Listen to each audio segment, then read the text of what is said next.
I'm Bob Andelman, and this is a Mr. Media interview. You can see, hear, and read more than 1,000 of my interviews at mrmedia.com or mrmedia.com. On today's show, I'll talk to writer Dave Thompson, who's authored a series of pop culture books. His latest is The Rocky Horror Picture Show FAQ, a thorough dissembling of the legend and myth that is Dr. Frankenfurter. Stick around, and let's do the time warp again. Please.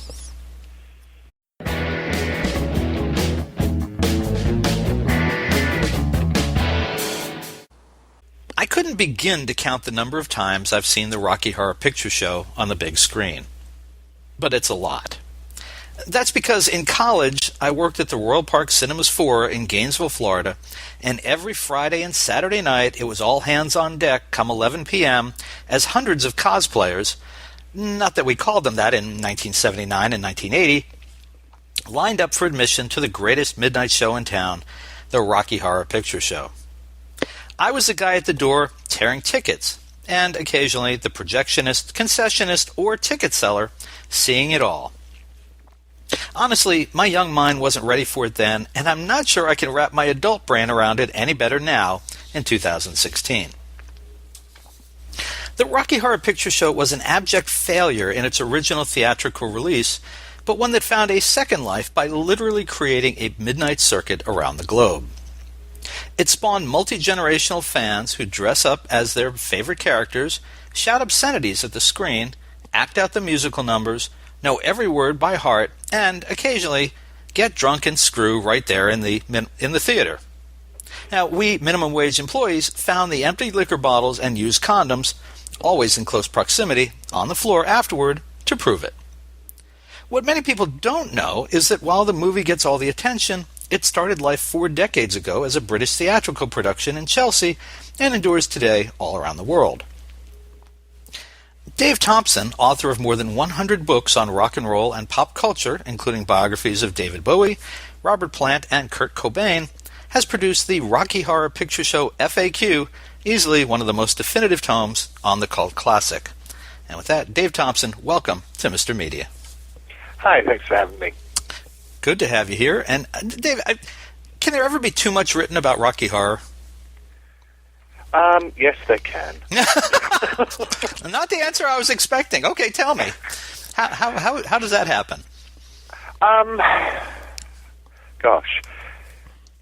It means a lot to a lot of people, and a lot of those people had access to typewriters. It's just one of those things, I think, that it gets in, as you pretty much said there, it just gets into your head. And you feel, I must write it or else something terrible will happen. So perfectly normal people, set aside great swathes of time and sit there and just slavishly pound out their thoughts on Rocky Horror. Yes, it's almost a cottage industry, I think. But it's a fun one. Mm-hmm. And how did you come to do this book? It came to me in a vision. It was something, I hate to say it, I'd always wanted to do. I first saw Rocky Horror when I was 13 at the theatre in Chelsea during its second theatre. And it just stuck with me ever since, and it's always been on my mind. I would just love to tell the whole story and see where it goes. And finally I did. And why does Rocky Horror rate this kind of treatment? I mean, at the beginning of the book, you talk about some of the other theatrical productions that, with Rocky Horror has its roots with back to the 60s, but none of them have gotten this kind of treatment, and none of them have endured as a cult in quite the same way. I think Hair comes close. We feel close. I think people feel closer to Rocky Horror because it still feels more like a cult. But Hair can revive whenever it wants and finds a new audience. It didn't really suffer the midnight movie circuit because the movie was such a huge hit. Rocky has that lovely underdog feeling to it. So it doesn't matter how many people you know who love it and how many times Fox say they're going to remake it. It's still like a secret cult that only 17 people truly appreciate. Did you see? Let me see when this was. I have it in front of me. Did you see the Entertainment Weekly reunion story and photo of the cast? No, I managed to miss that. It was actually kind of entertaining. Bostwick and Curry and Sarandon and Meatloaf and Patricia Quinn all got back together, and it was kind of fun. It was interesting. Oh, actually, I did see that, but I didn't realize it was Entertainment Weekly. Oh, yeah. The joys of the internet. You don't look what site you're on. A terrible thing to do. It was actually part of their 25th anniversary issue. I'm trying to get the date here in case anyone wants to look it up. I can't find it. It only says the 25th anniversary issue. It doesn't actually have the date on it for some reason. Let's see. Okay, because people will go crazy. October 16th, 2015, so about 6 months ago. Okay, yes. I did see the pictures. It was interesting. The interview was interesting because, as you reference in the book, Susan Sarandon, I guess, was kind of the only movie star, or almost movie star at the time. Almost movie star, yeah. And the rest of the cast kind of says that, well, you get the sense that she was maybe a little full of herself. She did catch pneumonia from the working conditions, and there's always been a lot of controversy amongst fans. You know, it's like, oh, why did they have to have Susan Sarandon and Barry Bostwick? But I mean, when you come down to it, you know, the movie or those two characters were American. It would have been stupid to have had English people or anybody else playing Americans when you could easily find one. We are everywhere. Yeah. Were those characters? You know, that's funny. I never thought about it because, of course, I didn't see the play in the early 70s. Were those characters played by Americans in the? No. Oh, okay. Well, the way you said it, I thought maybe I misunderstood. No, I was talking about the movie. The play was pretty much completely English unknowns, or else it was, oh, I recognize her from such and such a TV show. Got it. I mean, it worked because I don't think you really expect authentic accents on the stage, particularly sort of on a small stage in a very small theatre. So it worked, but when it went to a movie, you know, the play had already played in America. It was essentially an American-made movie, even though they did it in Britain, American financed. It made sense to have, you know, as accurate casting as you could. I see.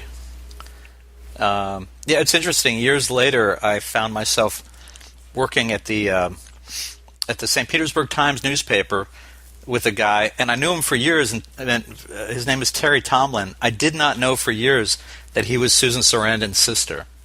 When I found that, Susan Sarandon's brother. And when I was just wrestling with that concept. Yeah, and it was, and then when I found out, I've never said a word to him about her or the movie, but I was just overwhelmed having dealt with it for 2 years at college and seeing her on the screen, and you know, of course, her career. It's just it's so different from the rest of her career, and you know, it just yeah. But I mean, I think overall it is one of her greatest roles because it is so different, it's so unexpected, and she plays it so well. How deeply did you have to dig to find new facts or new nuggets of information for the FAQ, or was the challenge really to organize all the existing knowledge along new subject lines and to just get it organized, get your arms around it all? It was partly that, but I think my approach to this one was I didn't really worry about finding things that were sort of hitherto unknown. I just wanted to tell the story as I saw it and emphasize the qualities and the performances and productions that I thought were deserving. Things like writing about Reg Livermore, who was Frank in the original Australian, was so much fun because it's like Rocky fans know, yes, Reg Livermore played Frank, but he's had this amazing career and made some phenomenal records. So it was great to just go down into the basement and dig out my Reg Livermore collection and play them and sort of thrill again to these utterly insane versions of Leo Sayer songs that he habitually recorded. Oh, good old Leo Sayer. Yeah, he did a great version of Bowie's Space Oddity. He concentrated on covers, but he did them in sort of the role of different characters with different voices and the most over-the-top arrangements. Phenomenal. So I wanted to write about things like that, and the Brazilian glam rockers who played in the first Rio version, and so on and so forth. Well, that's what makes this so interesting, is that it's not just, okay, here's behind the scenes at the movie and that's it. You really connect the dots from the original theatrical production through productions around the world, the movie, the shock treatment, the sort of kind of sequel.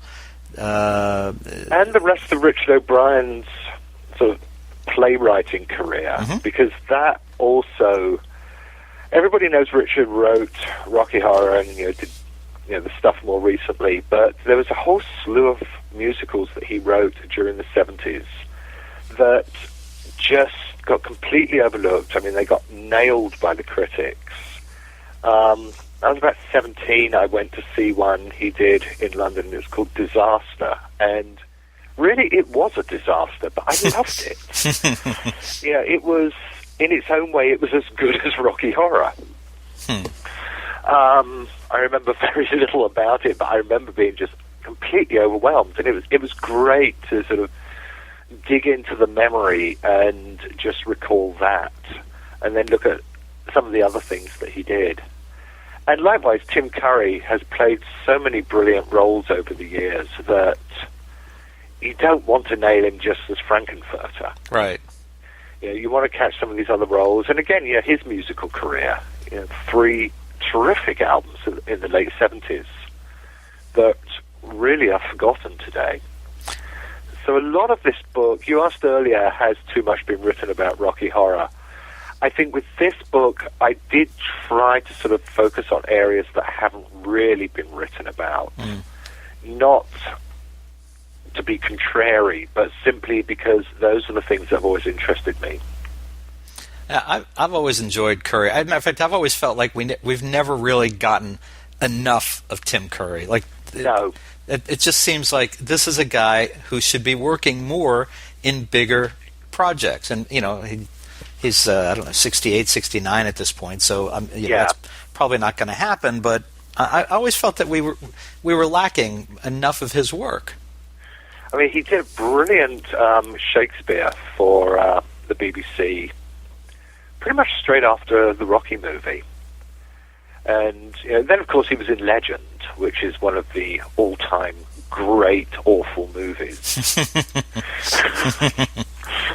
With that very sort of young and callow Tom Cruise looking like a frightened rabbit. I always thought that he, as I over the more recent years, as I came to know the show, and I'm not a long time viewer, but I always thought, especially seeing Peter Capaldi as Doctor Who, I got me wondering what Tim Curry as Doctor Who would be like. That would have been brilliant, wouldn't right? it? Yeah.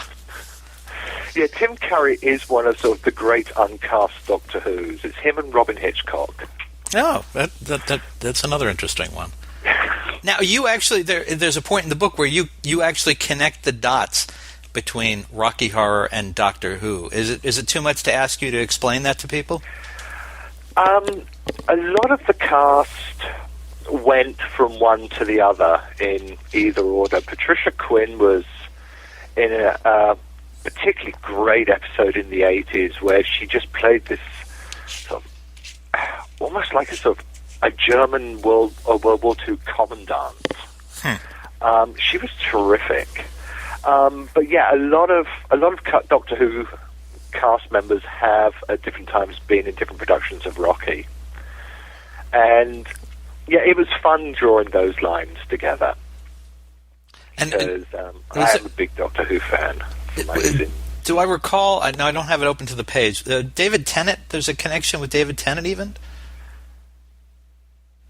There is, isn't there? And my mind has gone completely blank. I told you not to ask me difficult questions. Oh, I'm sorry. Oh, come on. I didn't ask you what color socks Magenta was wearing, did I? They were blue. Forger. Very good. Very nice. No, I would not do that to you. All right, so for the skeptical Rocky fan who's watching or listening to this interview, what kind of things can they find in the book that will surprise them and deepen their appreciation of Rocky, all things Rocky? I mean, the true Rocky fan already knows exactly what it is they like about the show and they want to know. And it will come down to things like what color clothes were they wearing on the third day of filming, and precisely how severe was Susan Sarandon's pneumonia. How haunted was the house that they were working in? Things like that. I think what this book brings to the table is an appreciation of Rocky's cultural impact, not only in the US but elsewhere. The Argentinian production that took place during the last years before the junta came in, and that was burned out of the theatre by presumably sort of right-wing reactionaries who thought it was disgusting. I always found that tale fascinating. I could never find out much about it because news did not really get out of Argentina at that time. But the idea that Rocky should be a symbol of everything that was disgusting and depraved about Western entertainment. Yes, it is, and we know that, but it's fascinating to see that actually acted upon. So, as a cultural... I lost my train of thought. You can cut that, can't you? Culturally, Rocky is incredibly important. In England at the time, it transcended so many unspoken barriers. As I said, I was 13 the first time I saw it, and as you said in your intro, pretty much, I came out of that theatre and it's like, what was that? Right. Do I really want to know what that was? I went simply because I'd be on the bus to visit me gran, and it went past the theatre and there was like a very intriguing billboard, and I'd read a few things about it in the music press, and it's like, oh, that sounds sort of really glam rock and fun, which is what you think when you're 13.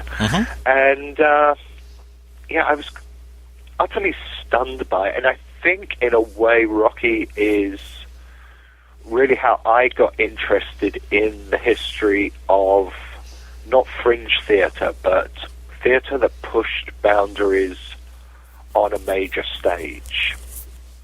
So you do have things like The Dirtiest Show in Town and Oh Calcutta and even Hair. So I think somebody who comes at Rocky purely from I love the movie and I can recite every line will find out a lot more about why those lines were there, what they meant at the time, when Richard O'Brien wrote them, and how the cast built on those lines to create something that would stand the test of time and is still capable of, if not shocking people, at least making them go, really? Really? Yeah, my throat hurts. Oh, well, I'm not working you too hard here. I have to tell you that, well, a couple things. I've interviewed a number of authors of these FAQ books for All Applause. of them know their subject better than I do. No, you're doing just fine. But what I always find interesting is that Applause does these books, the FAQ books, but they don't cling to the same format. At least is my impression, is that you're turned loose as the author, and because no two of these FAQ books is the same. Now, is that for the author? Is that good or is that bad in this situation? I think it's good. There's a lot of freedom in the series. I mean, if we all wrote to the same format, it would get incredibly boring. I think for the writer trying to adhere to a blueprint that they did not necessarily agree with. Mm-hmm. And can you imagine what it would be like for the editors? Yeah, good point. Yeah, there's 50-odd of these books. I think you'd start having nightmares in the end.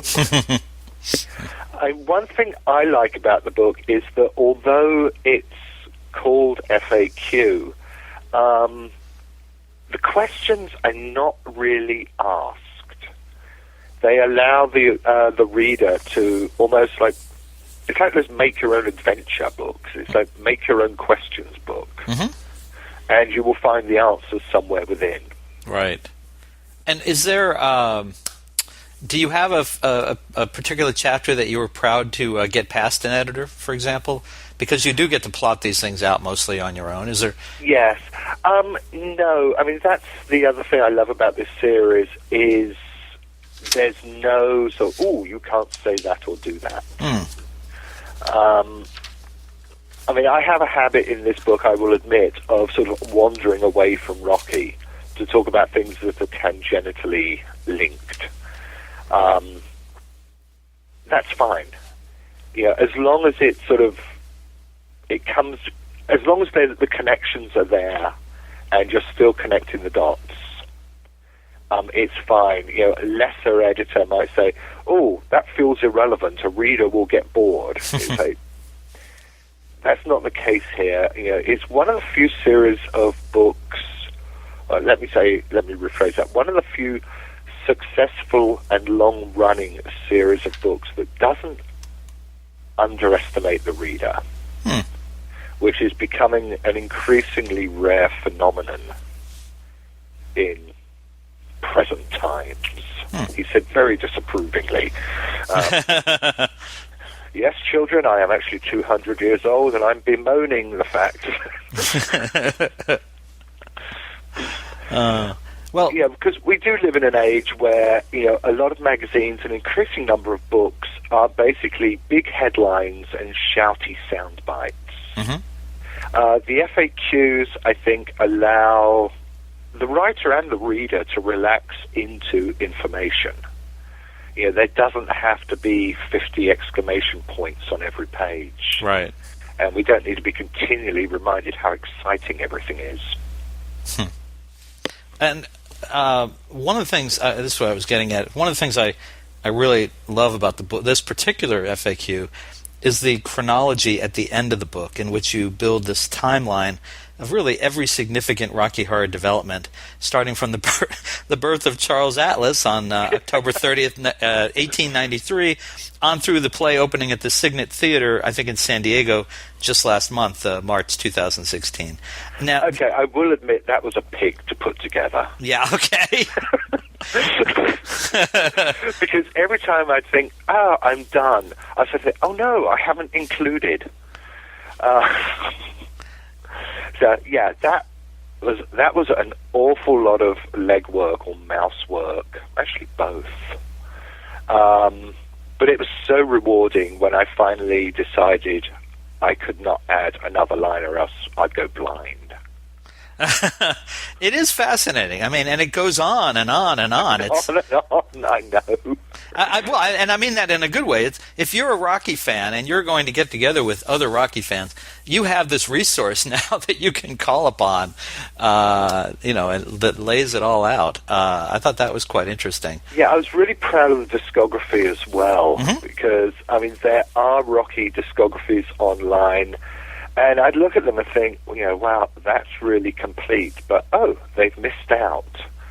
So I really just started compiling it for myself. And again, it just got bigger and bigger.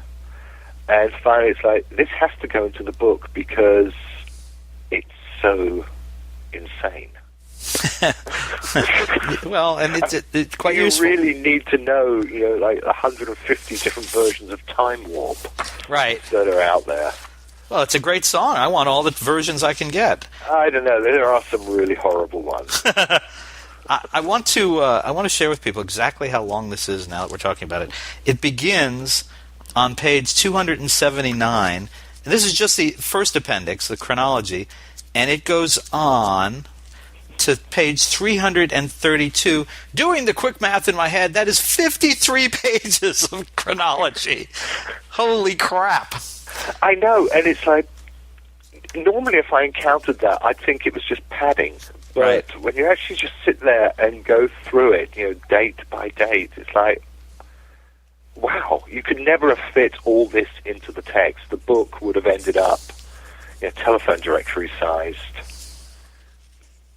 Well, and not even in that. Well, I guess it's probably mentioned in there, but earlier in the book, you have 2 pages devoted to the Rocky porno video, the XXX parody. And it's funny because I was thinking as I got into the book, there had to have been it's a bit of a sexy movie to begin with at a certain level, but I thought, yeah, surely there is a porn version of Rocky Horror Picture Show. 3. And I'll rephrase that. There's 3 that I'm aware of. Oh, I see that now. The Funky Fetish Horror Show, the Rocky with an I, Rocky Horror Picture Show, a XXX parody. That's the best one. But the strange thing is, Rocky works because it leaves so much to the imagination. When the imagination actually isn't catered for and it just becomes a porn film, it loses a lot. They stick to the story and they do some great parodies of the songs, but actually seeing what could be going on, it's like, oh, no, that's not right. That's not how I want it to be. Right. Which of course would bring us to the this apparent remake that we're going to be treated to, which is, if they're going to remake it straight, what's the point? And if they're going to change it, it's not Rocky Horror. Right. Yeah. It seems an unlikely choice to be remade for a TV network. No, it's very likely because it doesn't really involve any imagination, does it? What's popular? Rocky Horror. Let's remake it. Yeah. It's just, Rocky and Bullwinkle meet the Avengers, meet... every other great TV show or movie from your past that has been remade badly in the last 20 years. It's just one more in that line. He said, without having seen it, and you watch it, it'll turn out to be brilliant. Yeah. But at the moment, I'm dubious.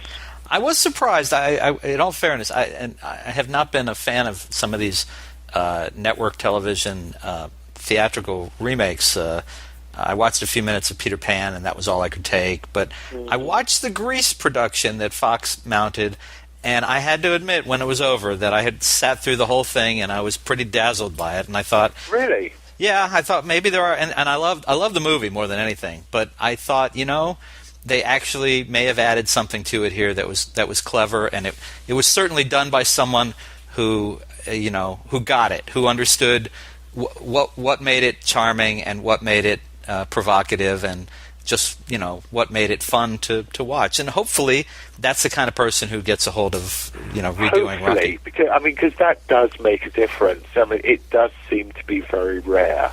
Yeah. But flipping back to the porn parody, the strange... I've watched a few of those out of this... I'm not even going to explain why. Why should I? I've seen a few of them, but they always seem to be made and cast with people who loved the original. And, if you take out the porn stuff, you're still left with something approaching a movie.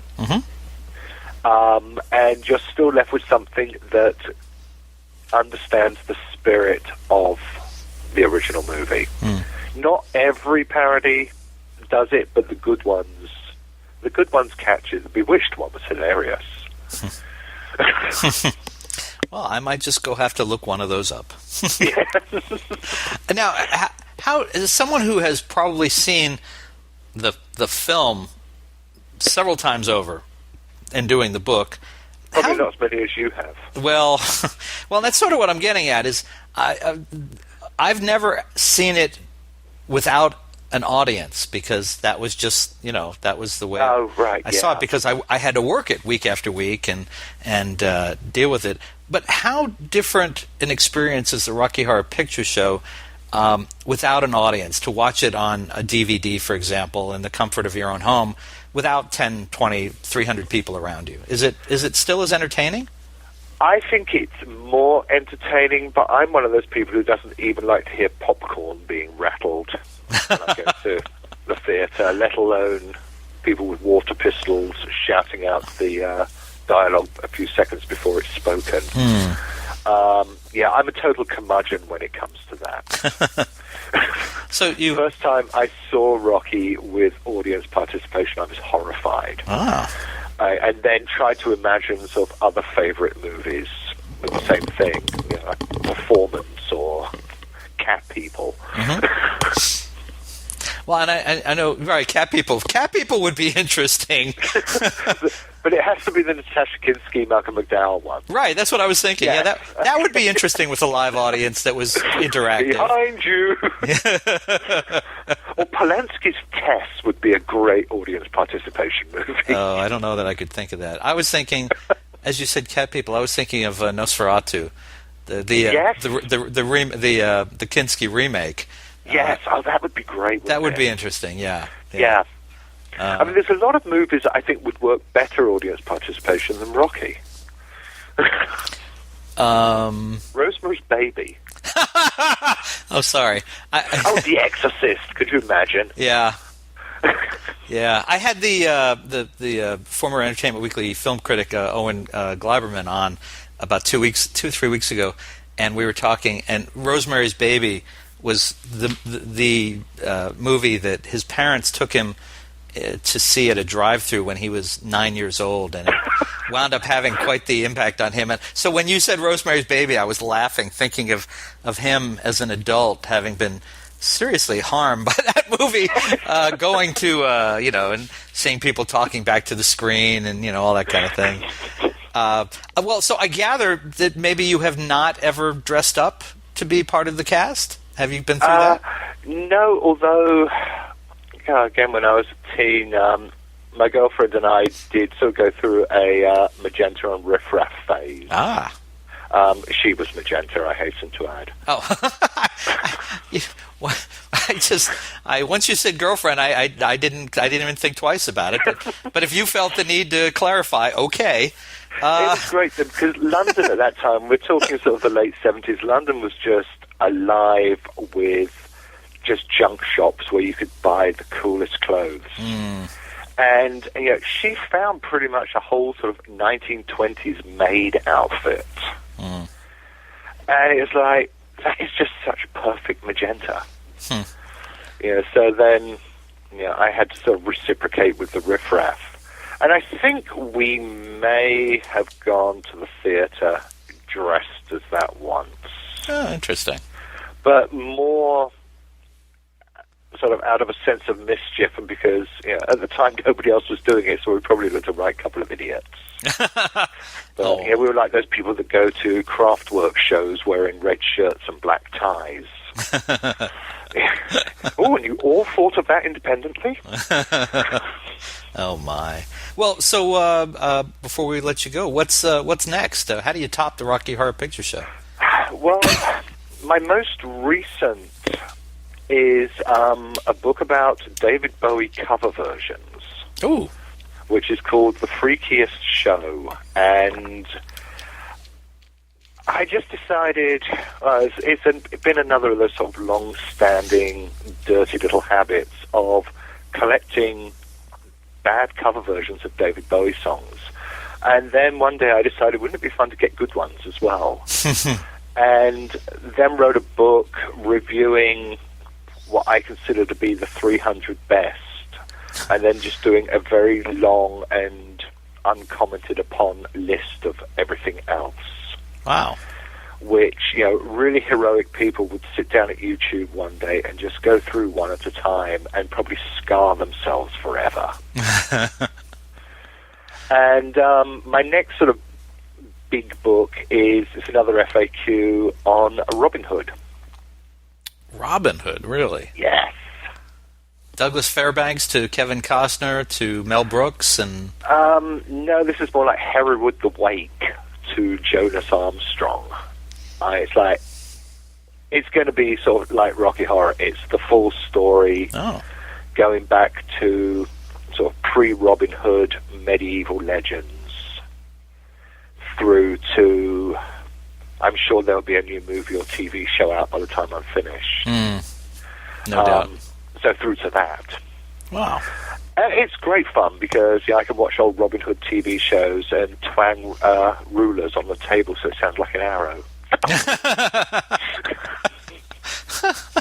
Yeah, so that's what amuses me these days. Oh, the life of an author. I know, it's so hard, isn't it? Really, really. Well, folks, listen, you can order Dave Thompson's new book, The Rocky Horror Picture Show FAQ, Everything Left to Know About the Campy Cult Classic, from great retailers everywhere, or you can get it right now at a great price from MrMedia.com. If you are if you're watching this or listening on MrMedia.com, just below the video running, you can see the cover of the book. Click on it, and it will take you to Amazon.com. You can order the book and have it electronically quickly, or in your grubby little hands within 1 to 2 days at most. Dave, website, Twitter, Facebook. Are you a social media guy? Can people catch up to you? I have a website. It hasn't been updated for about 15 years, but it's davethompsonbooks.wordpress.com. Wow, that is an old website with that address. This is it. And there's also Dave Thompson Books on Facebook. Okay. Good. So people do. I am there. People can find you and interact and talk about the stockings that Susan Sarandon wore, or the stockings that Tim Curry wore, for that matter. They were green. Actually, they probably weren't. They may have been after so much use and not enough cleaning. They could have been green. Ew. And on that thrilling note. A delicious note. My goodness. Dave Thompson, pleasure talking to you about Rocky, and brought back a lot of college memories for me, which was bizarre and interesting at the same time. And thank you so much for joining us on Mr. Media today. Thank you. That was great.